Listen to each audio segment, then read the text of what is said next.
I'm really excited to welcome Ben Rosenberg from ChurnZero. He is a Senior Director of Customer Support, Enablement, and Community. So great to have you today, Ben, and welcome to our podcast.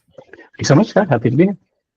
Awesome. Yeah, we were just talking about Ben's in Phoenix. I'm in Utah, and it's just starting to snow. It's 71 degrees for him. So very different worlds we're living in, it seems like today. But Ben, one of the things I wanted to start it off a little bit by chatting about was just your kind of career. You've pursued a couple of different areas in customer experience, and it sounds like you have quite a lot now. And I'd love to know at the beginning, had you been thinking, I'd love to work in this area, or what inspired you? How'd you end up here? That's a really good question.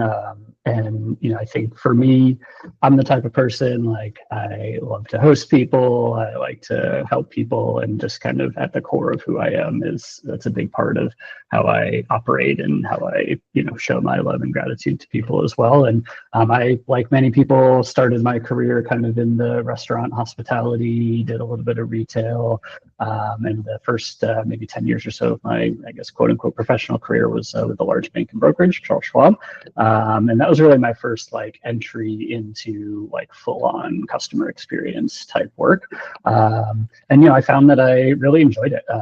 Just that sort of gratitude of being able to help someone through an issue or solve a problem, and just kind of see the end result of that. It's something I've always had a lot of passion for. And through my career, I would say the other thing I'm the most passionate about is really just leadership development. It's one of my favorite parts of my role. It's what I like spending a lot of time on with my folks, here at ChurnZero and otherwise. And so I get a lot of, satisfaction out of taking the things that I've seen and done and learned and sharing that across the board too. So those are probably the two top things that come to mind. But I think it's just always kind of been who I am. Do you feel like, one of the things, so I grew up in New Jersey, but also worked in the Bay Area in sort of the tech world. I tended to find that a lot of the professionals, within my dad's network and sort of finance, and then also just tech in the Bay Area, there was a lot of this desire to help kind of pay it forward. People had originally helped you. Had you found that early in your career, there were folks who were willing to help and kind of either mentor or train you, and maybe that's what got you there? Yeah, definitely. I've had a ton of people like that I can think of in my career. And, I always sort of joke or tell people when, if someone's departing a company, or, I'll sometimes say this in interviews, if it's a candidate I really like, but maybe not a great fit for whatever reason, CX especially, and CX in the SaaS world is a small one. You'll be surprised where paths cross down the line and all that stuff too. But mentorship has been a huge part of my growth. I attribute a lot of, my ability to kind of lead different teams and do a lot of what I've done in my career to some of that mentorship. And I like to think I do a pretty good job of trying to pay that forward, like you mentioned. I've got a pretty large network of folks that I talk to pretty regularly and try to kind of help navigate with them as well. And like I mentioned, I get a lot of enjoyment out of that personally too. So it's definitely been a huge factor for me as well. Oh, super cool. And on the leadership side, I'm sure leadership is probably same for you. Part of it's experience, part of it is practice, part of it is maybe observational. So I found that, at least for me, when I worked for Facebook, I'd see a lot of great examples of leadership. I've read some great books over the year. There's one behind me. It basically is sort of like the CEO within. Mm-hmm. And as you've developed your leadership styles or strategies, have there been maybe some inputs, some themes, some areas that really helped you figure out your approach to leadership? Yeah, it's interesting. One of the things I try to sort of preach and coach to my leaders is there's not one good or best leadership style. And the most successful and effective leaders that I've had the pleasure to work with, I think, are the best at sort of taking the right style for the situation or for the moment. So when I talk about this with newer leaders, an analogy I use a lot is just kind of adding arrows to your quiver, right? There's a lot of situations you might run into, and being able to sort of use a different approach for whatever the case might be has served me really well. And so a piece of advice that I usually give is just go talk to other leaders. And, I try to encourage folks to like talk to leaders they like and have a similar style to, but also try to find people where you're like, ooh, I probably would have never done the thing that this person did. And like, I usually challenge someone of like, you'll probably learn something. And even if what you take away is like, oh, yep, I would never do that, even though they did, like, that's a thing to just kind of keep in the back of your mind. But what I find more often than not, especially with situations like that, is you'll learn something from someone who has a totally different approach, and it'll maybe tweak your perspective a little bit on how to approach a similar situation. So that's usually one of the main things that I try to focus on. Like you, I love to read, podcast, all of it. I just try to soak up as many different thoughts and opinions as I can. And I wouldn't say I have one overarching theme or style. I'm really big on transparency. So, I think that's pretty paramount sort of tentpole way to think about communication and building trust. So, I like to talk about that with my team is like, there's 1% of stuff in my brain that's, sensitive or HRE or really can't be shared or whatever. But outside of that, like the other 99%, there's no value in me sort of hoarding that in my head and not sharing. So I always try to make sure my team's got the full picture of what's going on or why we're deciding or doing the things that we're doing. And, like I want to be challenged, in the same way that I would challenge folks on my team too. So it just kind of helps open up some different perspectives and all that good stuff too. I love that. I love that you've broken it down into a percentage, like 1%, 99. That's terrific. I frequently feel the same way. Where if people understand, at least maybe they don't understand, but at least you've shared the information to help them hear, what your goal, your motivation is behind it. Maybe you can't convince them. Maybe they can't actually understand, but at least they know where you're at, what you're thinking. Sure.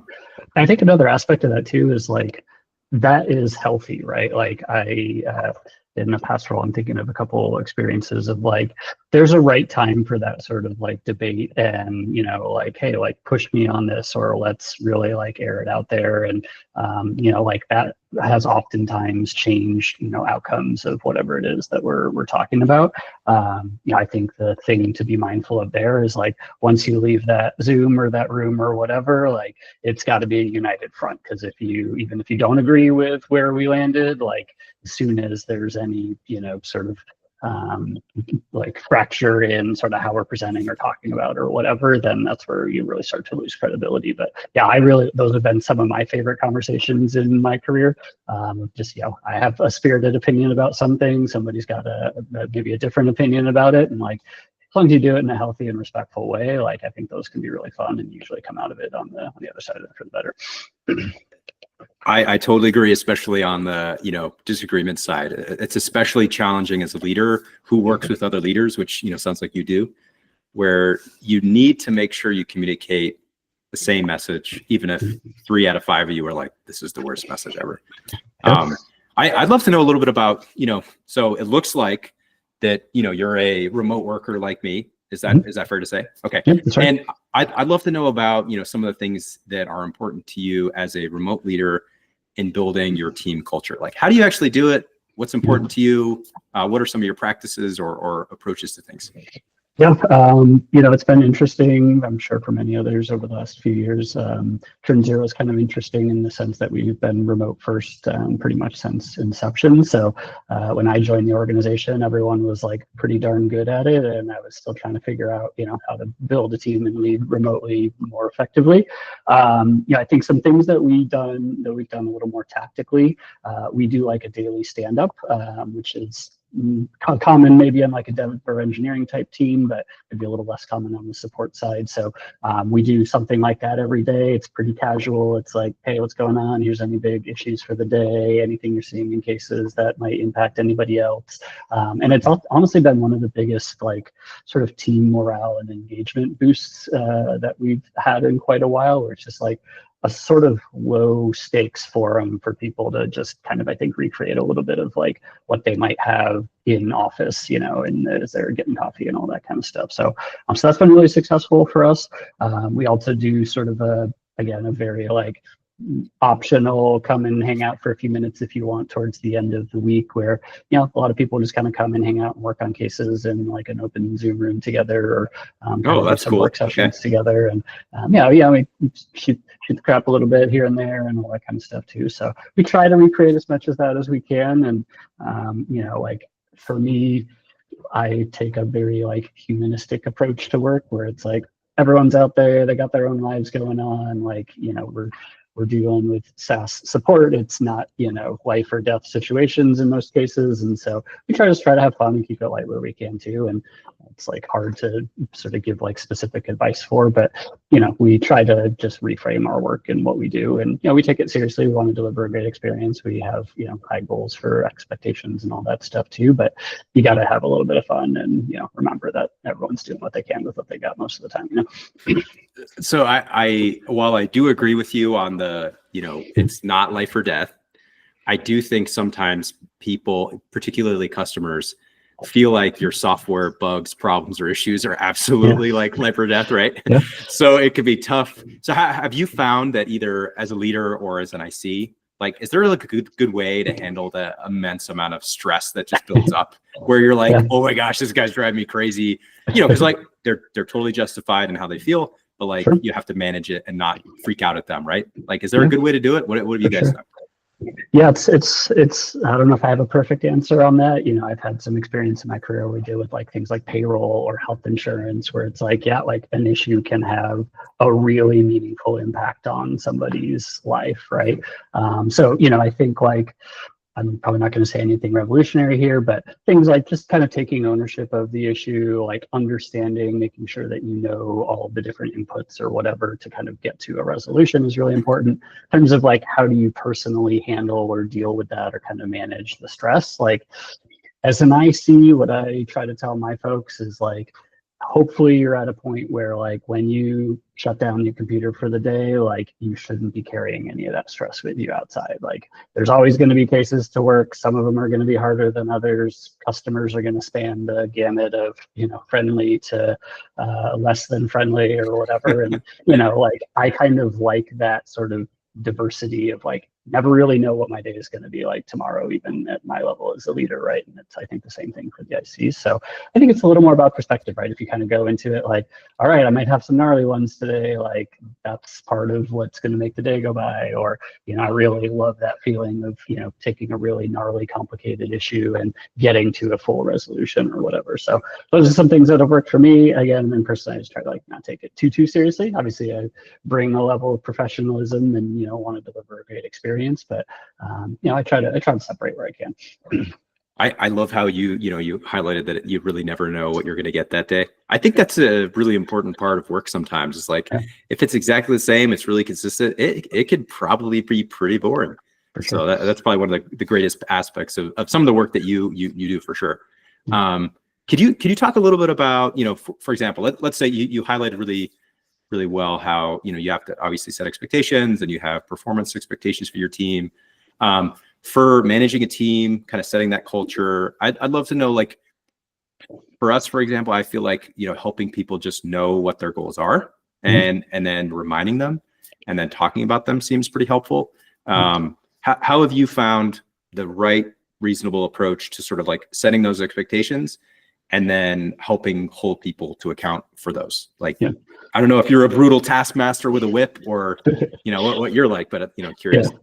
I would say like, it's interesting. And I think we might talk a little bit about, some teams that are maybe struggling or coming into an environment like that. And I think the first thing for me is always like, do they have the tools to be successful? And a lot of times the answer to that question, if an org or a team is struggling, is like, oftentimes no, right? Like they've just been sort of expected to figure a thing out or, learn how a piece of the product works or support customers in a certain way. And it's like, ooh, they don't even know, or they don't even have the things that they need to be successful. So usually that's where I like to start, is just kind of understand and evaluate, like, what's the training and onboarding like? What sort of like documentation and resources does the team have? How have they been, expected to know and understand this info in the past? And then, okay, great. Now, how do we make sure we get that in front of them at the right time or in the right kind of period as they're learning? And once you sort of check those two boxes, then it's more about like, okay, now what are the expectations and how do we hold people kind of accountable to that? One of the things that we struggled with here when I first joined, and I assume this is similar for a lot of folks out there too, like ChurnZero is really broad. It's big, it's complicated. There's a lot of customization. There's a lot of automation, ingest a lot of data. No two cases are very similar for us here. And so one of the things we struggled with is like, how much should a typical frontline agent know about our product, or what types of cases should they be able to handle? So the approach that we've taken here that I think works pretty well for us is we kind of look at it more based on like competencies. So we kind of broken out each of our areas of the product into different competency levels. And then the expectation is that you have a certain number, certain level of competency in a certain number of areas of the product. So if you gravitate more towards one part of the product and it makes a little bit more sense for you than something else, then that's great. And you can kind of focus there a little bit more. So we tried to give a little bit of flexibility in the sense of trying to understand that like some folks are a little bit more technical and they like to be in SQL and JavaScript and do those types of cases. So we tried to build our growth plan for the team around that. Where I like this structure a lot for us here is it also is kind of a built-in career progression plan. So we do a lot of like coaching, and our year-end process is built around like, great, you started the year here, where did you add some competency, where do we still have some opportunity to go, and then sort of our role progression within the support organization follows a similar path. So in order to be a great candidate for a senior or a second tier representative, you've got to have, you know, a certain level of competency that's a little bit higher in a certain number of areas that's a little bit more. So it really kind of puts all that into a nice little package for us on the support side. On the enablement side of my job, which we haven't talked too much about yet, it's kind of interesting, right? We are doing some 2025 planning right now. I'm responsible for our external enablement, so all of our customer training and sort of enablement on that side, and then also our internal enablement. So how do we get the CX org ready for process change or product change or things that we're doing internally? And you know, one of the things that has been a little bit of a challenge for us on the internal enablement side is like, what are the right metrics for a role like that? I've seen them at almost every SaaS company. It's kind of that like person or small group of people who just kind of are the glue. They end up kind of becoming like the project managers for whatever's happening. And, you know, it's a little bit tougher to like, we're even trying to plan for what are we going to work on this quarter? And like, it'll probably change 5 times in the quarter. So what we're trying to think about there is like a little bit more of like, how effective is the stuff that we're delivering rather than we're going to deliver X, Y, Z for the quarter. So we've tried to kind of rebuild some goals around that. And then we're trying to build some goals around like, how do we operate and execute on different projects? So we're looking a little bit more in that direction rather than, you know, here's like, we're going to deliver X automations, or we're going to, you know, do 5 trainings for the CSM team this month. It's a little bit more of like, what's the quality? Are the behaviors changing because of what we're doing? So we're looking at some metrics more like that. Yeah, so I'd love to. I think the metrics part is really interesting because you know, I think one comment one of our product managers made the other day was just sort of like this idea of building products, you know, for a use case, building it for revenue, building it for happiness. I think there's a bunch of things that are there particular, I don't know, outcomes where you guys are like, all right, we always want to do X, Y, and Z. Maybe within the support world, it's this enablement, it's that. How do you guys think about that?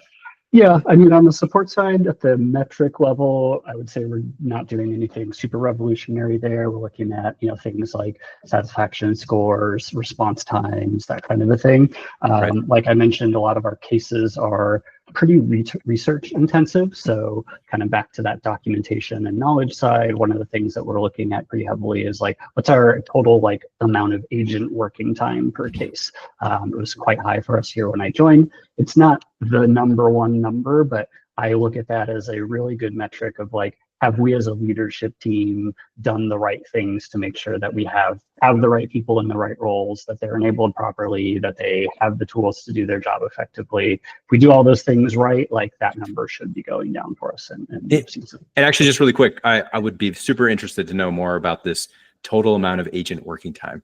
So like, what does that mean exactly? And how do you kind of generally keep track of it?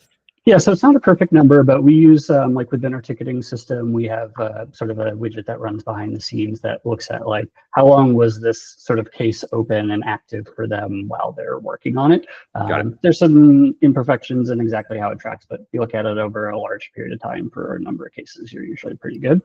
So it's our metric for like how much time are they having to spend like researching, reading through documentation, pulling up customer information in the product, all that good stuff is a pretty good metric there. And then, if they are getting quicker on certain case types, then we know that we can draw a pretty good correlation that like, okay, this is a topic they understand, they have a little bit more competency in, all that kind of stuff. So that's an important one for us. It ties into the overall customer experience, right? Like how long are they waiting and what's our total resolution time for the case and all that kind of stuff is a little bit of an output of that too. But yeah, that's been a big one we've been focused on the support side for sure. Cool. Okay. And I like this a lot too, because it's like, it is on the agents ultimately, but not directly, right? Like if you could put the absolute best kick-ass support person in a role, but if they don't have the information they need or the tools they need or whatever, like they're not going to be able to solve stuff a lot quicker either. So I look at this as equally as a reflection of leadership and what we're doing to support the team as much as it is like the agents individually too. Yeah, and I think one of the things that you said earlier that it definitely resonated with me was this idea of like agents, for example, not needing to have all of the context, all of the information for every product, because like you said, your product is significant and there's a lot to know and to do. And rather than be like frustrated or annoyed at their competence or quality, segmenting it out, being specific, that certainly helps a lot. So, one of the things that I'm very interested in, I was talking with a friend yesterday, actually, who totally aside, but he's looking for a customer success role. And we kind of talked about how customer success, depending on which company you talk to, is very different. It's sort of a rapidly evolving industry. I'd love, from your perspective, I feel like what is customer success? How do you view it? And like, what's been changing the most, or what do you think the next thing is that's going to kind of be significant here? Yeah. I mean, it's really interesting. Like I have always looked at customer success as a little bit of a pendulum, and it kind of swings back and forth every, 5-ish years or so. It feels like is maybe the time frame, but it's like a little bit of like, how much are they dollars, revenue, contract terms driven versus adoption and engagement and, product depth and stickiness. And, in my experience, like the teams that balance those two things fairly well seem to be the most successful, but there's some really strong arguments for both sides of that equation in my mind, right? Like contract negotiations and talking numbers and getting executive buy-in, that is a pretty different skill set from can someone train and adopt and build long-term, client success. So, there's a lot of interesting opinions on kind of where that lives and falls. I think what we're seeing, we do like a really big CX study every year. We publish the results on our website, and those are all like really, really interesting for me because what we're seeing is more companies are moving towards dollar ownership within CX over the last between the two studies.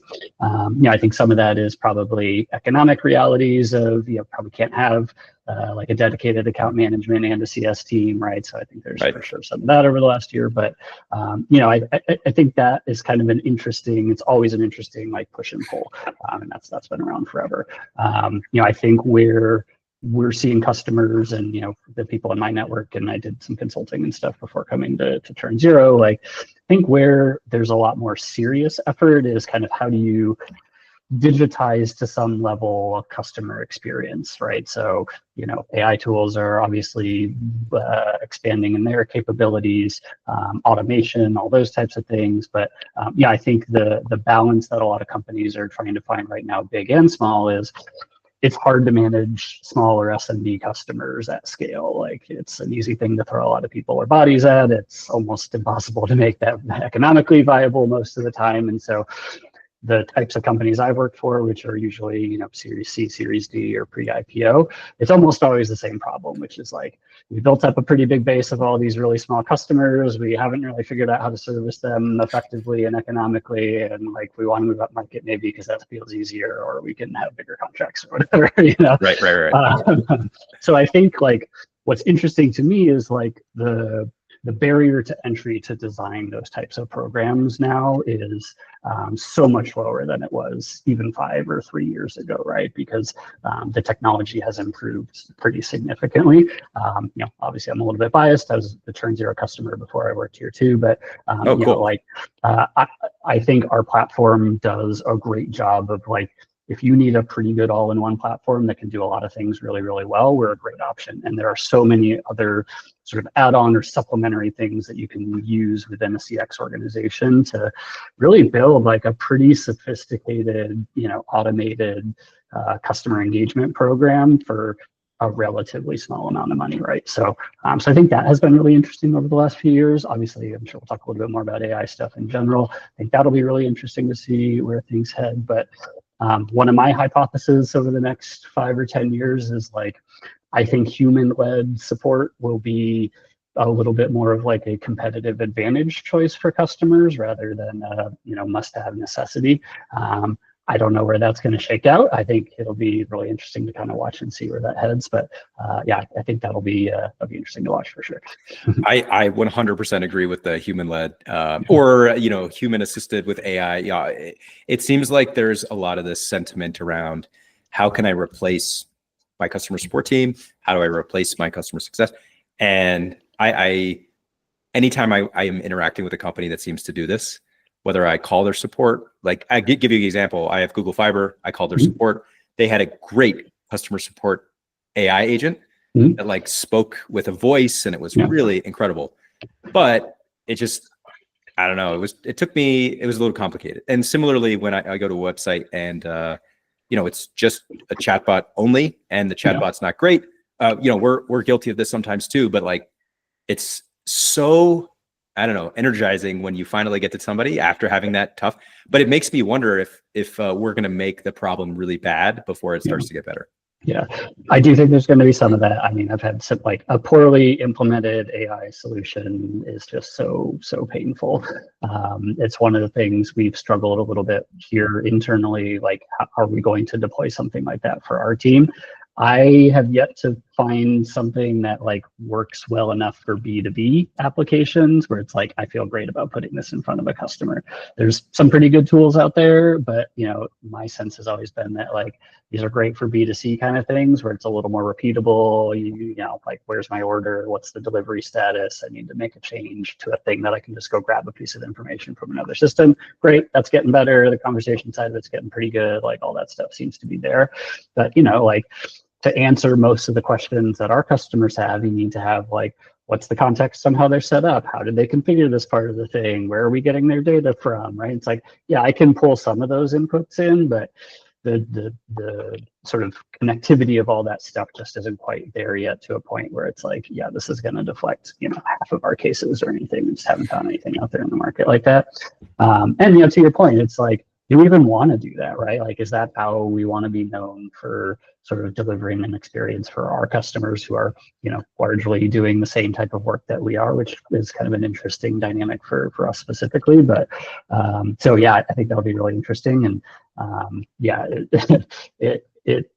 it's cool. And I love technology. I'm a huge nerd for all that kind of stuff. And it's been really cool to kind of see it as an operator and administrator of a lot of these types of tools. But I think there's still quite a bit of room to go for them, but the rate at which things are improving is, pretty stunning to see in a really cool way. Yeah, I 100% agree how quickly it's changing. I frequently have videos that my sister sends me on, social tools, Instagram or whatever. And I'm like, I don't know if that was real or not. That's crazy. For sure.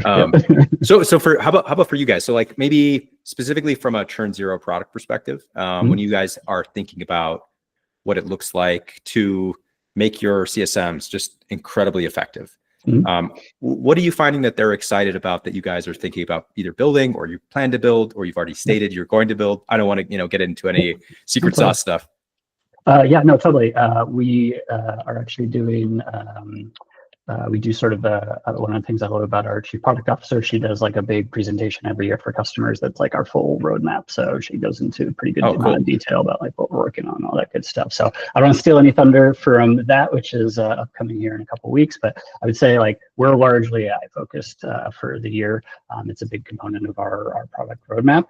Some of the themes that we're kind of thinking about are looking at things like overall customer relationship and sentiment, right? Like the tools are getting really good in terms of analyzing communication and back and forth. So we're doing some really interesting things with that. One of the really cool features we're doing some internal testing on right now, so I'm geeking out over it, is looking at like the relationships that you have with different people in sort of contacts at different points of the company. So got some cool stuff happening there. We have a lot of AI stuff integrated into our platform already, so we have a lot of enhancements coming in that regard too. But yeah, really it's like we view AI in terms of how CSMs might use it as like a little bit of like a supplementary tool, right? Like how can we make their job a little bit easier or faster or serve them the information that they need? So we're working on a lot of stuff like that for sure. But yeah, internally, it's one of the, whereas like customer, we use like quite heavily, actually on both sides of my role. So for the support team, like I mentioned, a lot of our cases are really complex. We do a lot of like asynchronous video. So rather than like, here's 10 screenshots, we'll record a video in the customer's instance and kind of walk them through whatever's going on. One of our goals for this year on the internal enablement side, we got a lot of feedback this year that like, hey, like an hour-long meeting or training session, it's hard to pay attention to or hard to find time for or whatever. Great, we're going to meet you where you want to be met. So we're starting to do a lot more training through video as well, where it's like watch it at your leisure. One of our little tricks is we throw a little like non sequitur fact or nugget in there, and we we'll ask like, hey, did you see the thing? Or the one we did in the last one was like, what was Ben's favorite color? And I said my favorite color was orange. So we do stuff like that as just a way to like kind of keep things fun and like maybe a little bit more engaging too. But yeah, that's been a big part of how we've deployed Site internally too, and we find that works pretty well as well. Oh, cool. Okay. Yeah. How about on the I don't know if this is something that you own or you work in, but sort of on like, obviously there's like the frontline support, helping create training documentation, but like when it comes to maybe like a support center or your help center, whatever you want to call it, do you guys find that like people watch videos for your product or do they prefer to read? I mean, I'm more just generally curious what you guys find. Yeah, it's a good question. So yes, I am responsible for our like customer academy, which is like training courses. That's a lot of video driven content. The knowledge base we kind of co-own with the product team here. I would say we get this feedback all the time on the academy side, which is like, I want more hands-on type content. So we have a few courses that we're experimenting that uses kind of a tool where it puts customers into like basically a dummy account environment, and it's a little bit of like a click along kind of experience, which has been cool. But it's funny, we were talking about this last week. We're thinking about some like different modalities. So we originally were a little more focused on video last year. This year, I think it'll be a little bit more hands-on. We're also talking about audio formats as maybe an interesting, like, let's experiment with that a little bit. So we're going to play around with that there too. But yeah, I'd say more often than not, we get a lot of either video or hands-on are the two things that our customers are looking for. I think it totally makes sense. At least for me, whenever I have to fix anything, my wife frequently makes fun of me, but I'm like, instantly I go to YouTube, right? Sure. Yeah. and the other thing too is I listen to a lot of podcasts because I'm driving around. I've got 4 kids, still having it, and I love the idea of the audio modality. So anyway, I'd love to hear more about that when you're done with it. Let's see. So you've had a lot of great experience around sort of building teams, helping build this sort of products, help your customers understand them, and you've had, I think, from today at least, some really cool insights on the AI aspects of implementation in your company. What do you think? Like, if you were to start over, if you were to build your own company, or start a company from scratch, what's your like one thing you'd want to prioritize above everything else? So like let's assume that you had a product. The product is great. Yeah, people are happy about it. What would you do? What would you care about? Yeah, I mean, it's a really interesting question. I think like I would answer that maybe in a slightly different way, which is like, I think where things go wrong is you try to be like too many things to too many different people, right? Like it's really sexy and attractive to try to say like, oh, could we, you know, add a bigger addressable market or a larger potential user base, and that can work, and that's important. You do have to grow, right? Like there are realities of growing a business that may necessitate some of those things, but I would say like just kind of being true to who you are and what you want to be is really important to me. And then like, you know, I think I'm maybe a little biased because of my role in the post-sale organization, but you know, I think listening to customers is really important, right? Like I'm maybe a little unique as a support leader. I want sales selling ahead of where the product is a little bit, right? And like kind of pushing the product from that perspective, because the reality is like, that's where customers want to go. So like, let's try to get them there. So it doesn't really bother me when it's like, oh, sales told them we could do X and we can do X minus one right now. How do we fill the gap?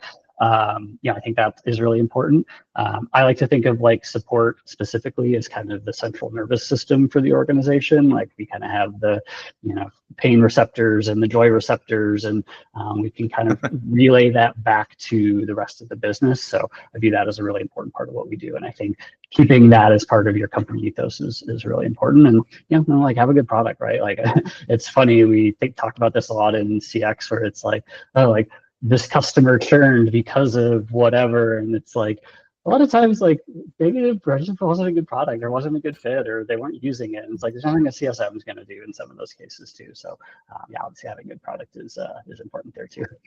Oh yeah, absolutely. I feel like every time I and this is more, you know, from I guess trying to be a better customer success manager myself, but every time I look at a customer cancellation, a churn reason, I'm sort of like Dr. House, if you've seen that show. He just tends to not believe the reason. Yeah. And I'm like, my product must suck. I must have done something so badly. And then I email them and I'm like, hey, I hear, you know, I understand you said this. Could you tell me a little bit more? And actually I offer people a lot of the time. I'm like, I'll give you a $50 gift card if you just like take 10 minutes with me and talk with me about it. And I feel like that helps a lot. I love your point though around the customer nervous system being, you know, basically the feedback that's coming from using the product, and then also just talking to customers. I talked with a CEO just last week, and he said the way that he basically came up with the idea of his business was like he said, first he thought about the TAM, and then second he started talking to people, and as he talked to potential customers of some of his ideas, they really helped guide him where he could go. And then basically it was funny because he basically was saying, I am not the smartest man. I'm not like a genius by any means or anything like that. We just talk to customers and they helped us build something awesome, which I think is really consistent. Let's see. So I think, you know, completely moving away from some of the business stuff, the work stuff. You have this love, this personal love, woodworking, being outside.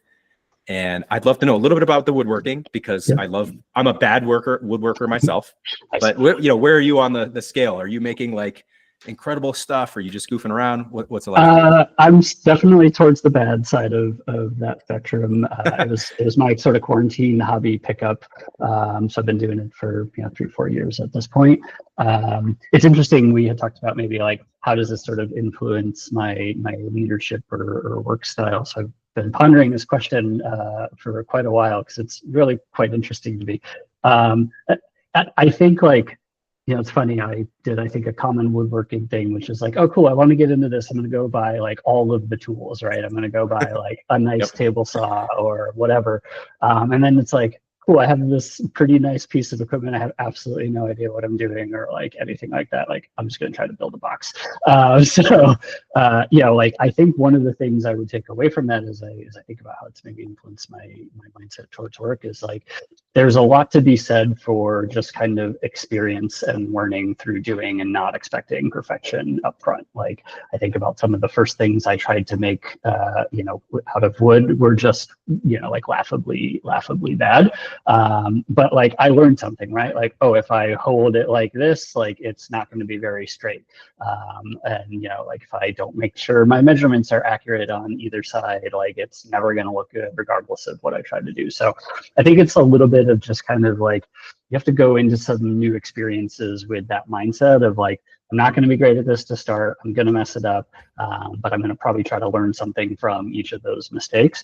And yeah, I think like the other thing I take away from that is like, you can be your own worst critic, especially in woodworking. Like I will notice any imperfection or, oh gosh, if I could like re-glue this up in a certain way, like, and then like, my wife or whoever will look at it and she's like, are you kidding me? Like I would have never noticed that in 100 years or whatever. So, so I think that's the other side of it too, is like, you got to be able to live with your imperfections and, don't let perfect be the enemy of good. I like to joke with someone in my enablement team about this a lot here, where it's like, it doesn't all have to be pixel perfect, right? Like, let's get it out there. Let's get some feedback. Let's understand what works, and let's take the things that work and drop the things that don't. And I try to take that same approach on the woodworking side as I do on the work side. I love it. I think perfect is the enemy of good. Just, it's like chef's kiss. Great. So final question for you. This is sort of going back to the beginning when you talked about providing guidance to those who are looking for roles. If you think about like yourself or somebody that's younger, they're aspiring to find a role in customer experience, what would your advice be? What kind of advice would you share? Yeah, I can speak to what has worked well for me, and that's just be curious. Like, I think one of the companies I had a lot of sort of vertical growth in, I would attribute to like, I heard something was not going well, or like someone needed help somewhere. I'm like, cool, like, can I help? Like, tell me where you're stuck. Let me learn about this part of the business or this other team or this process.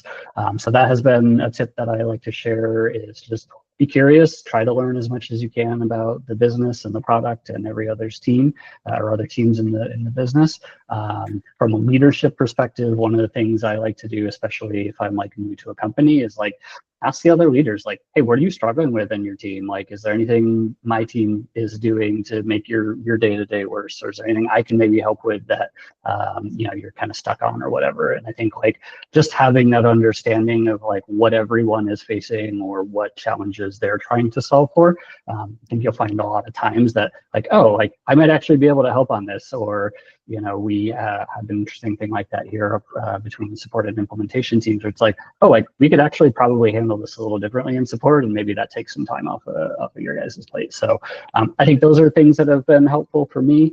I think like the people who have the most success in customer success more generally are just customer centric. Like, it sounds really stupid and like straightforward, but like that's it. Just care about your people, try to do what you can, like try to get creative with solutions. And I think a really strong CSM can look and act and perform in a lot of different ways, which I think is one of the most cool things about that type of role. Like, yeah, you could be great at the product and be, like a super nerdy whiz at, helping every single customer fix all of their nitty gritty things and be really successful as a CSM that way.